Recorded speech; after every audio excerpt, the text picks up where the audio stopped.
I think these questions raise profound issues. In order to get information, the United States government went to the dark side. That's Cheney's word. They ordered people who were untrained about these things to go and get the information by a variety of techniques which have enormous commonalities. So what has come out about Abu Ghraib, what people have said about Guantanamo, what is said about Bagram, all have similarities. They all employ the techniques which the principles discussed for use, as Shawn Mitchell says rightly, only on the highest value al-Qaeda suspects. But they sent out the order that this was all right. President Obama and Eric Holder saying that Binyam Mohammed's case cannot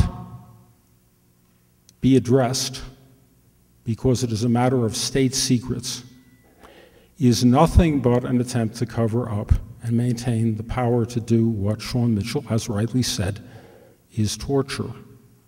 One last point, there's a film about a taxi driver named DeLauer who was kicked 120 times, and then he's a 2-year-old taxi driver in Bagram, and he died. He's one of 100 people who died. When I say that habeas corpus and the rule of law are at stake here, this is not an extreme statement. The political and access elite, Democrat as well as Republican, is screaming not to have cases about this. But the tortured people cry out, as Ibrahim here did tonight, and we should respond. We would like to move in and allow a couple more people to ask questions. So I believe we have 1, 2, and 3. And I'd ask Senator Mitchell and Professor Gilbert to keep their responses brief to honor everybody's time. Right here, please. Senator, thank you for coming. It's brave to come here when we're clearly not on your side. There's not a better way to put it, sorry. But thank you for being brave and coming here. I have a kind of a rhetorical question for you. If you heard that at this university, in a dorm room, there were 2 young men and a woman, and one man raped the woman, but the other man said, "Oh, go ahead." He didn't touch her, he didn't do anything, but he said, "No, go ahead, I'll just be sitting over here." Would you feel that both men should be prosecuted?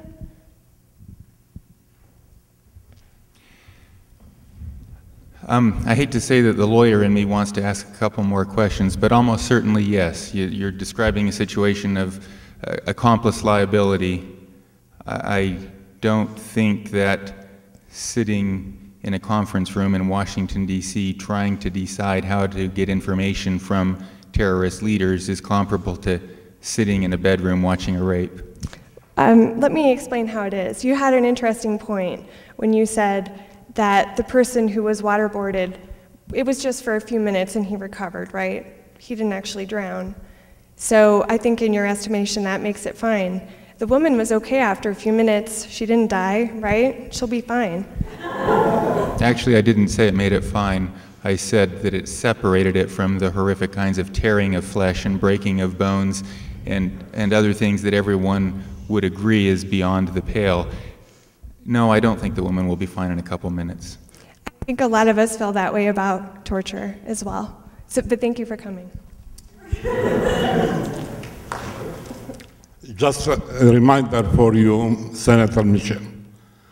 Dr. Sami El-Arian from Florida did not commit a crime, did not speak against the United States, and he rotted in jail just because he supports Palestinian aspiration.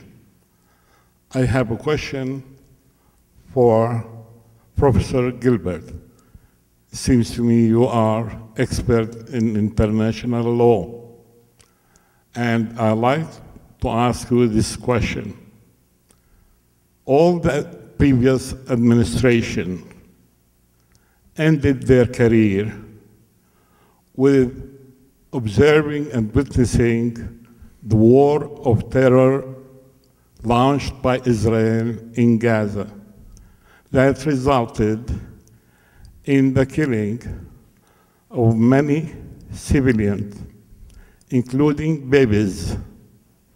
Do you think Israel, by the use of US exported weapons, broke the Export Act of the United States and international law by using massive destructive weapons on unarmed civilians? I happen to be from there. I saw actual pictures on YouTube from family members that shows the indiscriminate, premeditated murder, real murder, a genocide war against a whole civilian who happened to live in an area of less than 35 miles by 5 miles. 1.5 million people, 18,000 people per less than a square mile. When they threw these phosphorus bomb, cluster bomb, dime weapons, made in USA on civilian people, what would be the international point of view as far as breaking the law? Thank you.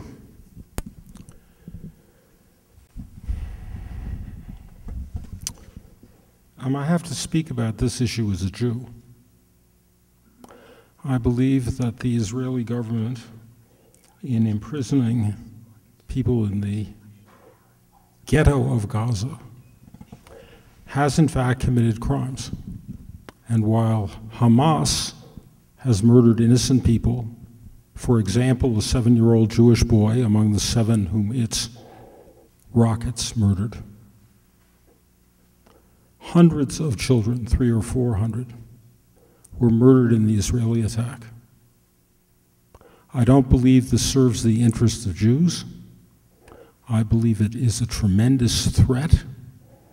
I believe that the neocon ideology, which is a form of authoritarianism and is not conservative, has come to the United States from Israel through people like Feith and Richard Pearl and been picked up by some here.